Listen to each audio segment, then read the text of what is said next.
RSS Bandit est ce que l'on appelle un agrégateur RSS.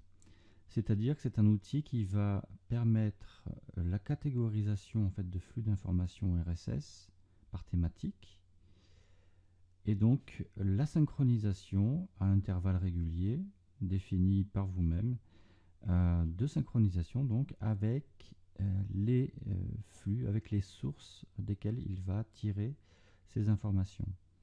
La façon de procéder dans RSS, c'est de vous informer à chaque fois qu'il y a un nouvel article dans un site sur lequel vous avez trouvé ce flux. C'est-à-dire que vous allez trouver un flux RSS sur un site, vous allez l'importer dans RSS Bandit et à chaque fois qu'une mise à jour sera faite, qu'un nouvel article sera créé, vous en serez informé par RSS Bandit qui vous ouvrira une bulle d'information vous disant qu'un nouvel article est disponible, ou vous pourrez tout simplement au matin ouvrir votre application RSS Bandit et lire tous vos flux RSS synchronisés. Voilà. Donc il est très important ces flux RSS enfin cette veille RSS, de la pratiquer quotidiennement, c'est-à-dire tous les jours de façon automatique. Vous allumez votre écran, première chose que vous faites, c'est vous informer par rapport aux informations qui peuvent être éditées au sujet de votre secteur d'activité. L'intérêt de faire ça le matin, c'est que vous serez frais, tout simplement, et vous aurez dans la journée la possibilité, enfin plutôt dans la matinée, vu qu'en général l'après-midi on digère, la possibilité de gamberger, de réfléchir par rapport à ce que vous aurez lu, et donc de pouvoir trouver de la valeur ajoutée à vos services sur une configuration de marché précise ou des nouvelles relatives à votre marché ou des jurisprudences ou je ne sais quelle information vous allez pouvoir trouver selon l'activité dans laquelle vous êtes. De pouvoir trouver toutes les informations qui vont vous permettre de vous positionner, voilà, et d'être compétitif sur un secteur d'activité. Donc voilà l'importance du flux RSS. Et là, le second point important du flux RSS, au-delà de la compétitivité, c'est le fait de pouvoir faire bien référencer votre site internet. C'est-à-dire que vous allez généralement lire des articles sur des thématiques différentes et vous allez vous inspirer donc de ces thématiques et des informations qui vont vous être données pour écrire vos propres articles. Alors attention à la copie, pas de copie avec RSS Bandit ou n'importe quel contenu venant d'un site tiers, vous seriez pénalisé par Google. Globalement, ce qui est important, c'est que vous puissiez comprendre l'essence des informations qui vont vous être données et de remanier ces informations pour les réécrire d'une façon différente avec votre propre patte et vos propres mots sur votre site internet. Voilà, donc il est très important de faire ça et surtout ne jamais, comme les gremlins après minuit, ne jamais leur donner à manger ou les mouiller. C'est à peu près du même genre en fait en termes de priorité. Ne jamais copier du contenu à partir d'un site tiers, jamais. Donc toujours reprendre des articles et faire des articles qui comportent un minimum, tant que faire se peut, de 300 mots. Hein, parce que en deçà, vous n'allez pas trop attirer, dirons-nous, l'intérêt des moteurs de recherche. Voilà.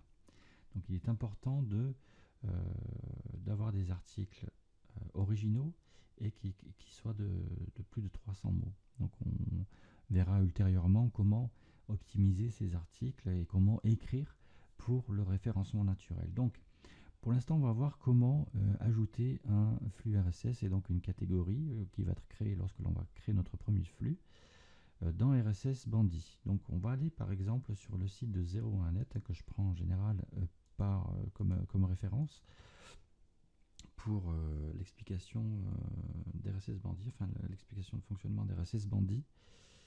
Alors on va taper flux RSS 01net. Donc là, on va tomber sur la liste des flux RSS de 01net. Donc là, on nous explique comment fonctionnent les flux RSS 0.1net. On va aller voir ici.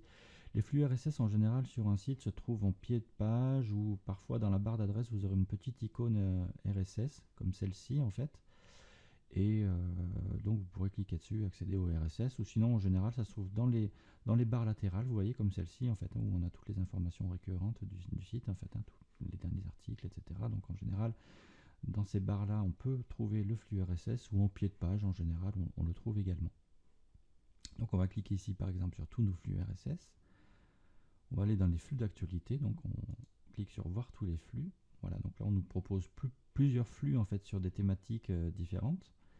On va cliquer ici sur obtenir l'URL pour toute l'actualité par exemple. On va copier cette adresse donc, qui se termine par .rss. Ça peut également se terminer par .xml ou /feed. Alors, en général, vous aurez plusieurs types de compositions pour de l'adresse du flux RSS. Voilà, donc vous allez copier cette adresse et ensuite ouvrir votre logiciel RSS Bandit. Vous allez créer un nouveau flux, donc vous cliquez ici sur nouveau, voilà, et vous allez cliquer sur suivant. Donc là on vous demande l'adresse du flux, vous allez la coller, cliquez sur suivant, donc un flux trouvé. Vous allez lui donner un titre, ici donc les actualités 01net, et on va vous demander une catégorie. Dans la catégorie vous allez par exemple mettre veille internet. Hop, voilà. Et donc, vous cliquez sur suivant.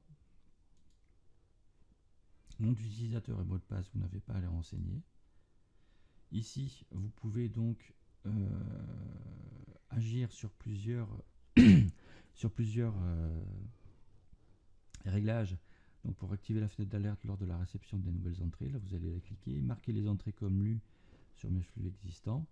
Hop, vous allez la cocher. Donc, ça peut être relativement pratique.